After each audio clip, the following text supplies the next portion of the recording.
One of the biggest achievements that I'm the most proud of is the development of what's called the stance control orthotic knee joint. It was something that started with working with NASA. This was back in 1994. It was interesting the way I got hooked up with NASA. I was actually introduced to a representative of NASA through a state agency. It was actually CMS, Children's Medical Service, that I was doing a lot of outreach clinics that CMS had all over the state. And there was a nurse that I worked with in a lot of these clinics. Well, they had NASA had what was called a shared technology program back in the 90s. Any entity, whether it was a state or federal or even a private company, it wasn't for private individuals, but pretty well any business entity could request assistance from NASA's technology. The state agency was asking them to help them develop a technology van for them to use in clinics. And so the individual that they were talking with from NASA just happened to say, is there anything else or anybody else you know that might utilize some of NASA's technology? And this nurse said, I know a guy that probably would be interesting to talk to. And that guy was me, and told him what I'd done. And so they set up a meeting. And I met the guy. I don't remember his name now.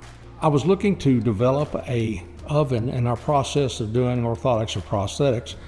I wanted an oven that worked with a turntable, like a microwave. You couldn't, in our industry, it's just like a conventional oven. It just blew heat.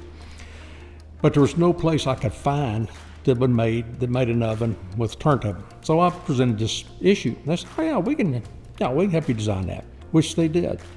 They didn't build it. That was not their goal. It was just to help facilitate and design things. So they designed this oven.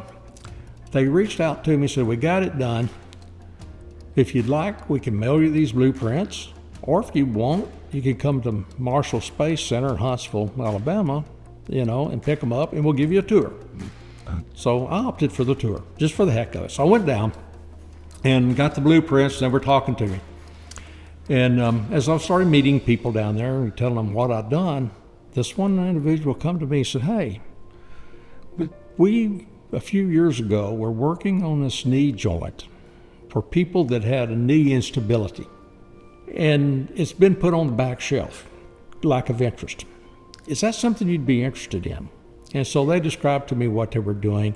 And instantly, it was something that in my profession we'd been looking for years. And it's a brace and a knee joint for somebody like with polio or a weak quadricep muscle. Instead of locking their knee completely locked, when you swing your leg, it would unlock. So that was instant, interest. As it turned out, I indicated that. They started the paperwork that day, and over the next 2 or 3 weeks, they actually transferred that technology to me. It was kind of a process I had to go through. And I started working with 2 propulsional engineers. They were true rocket scientists. They designed the engines for the space shuttle. I worked with these guys for 3 or 4 years developing this technology, and we tested it on patients. It was so complex, the design, you couldn't build it feasibly and put it on patients, which led me to get with another engineer and some machine shop guys, and we developed another knee joint. But I worked with those folks at NASA for about 10 years total, and it was exciting. We did come up with a knee joint, and I won outstanding award for it as a practitioner, and it was very rewarding, very gratifying.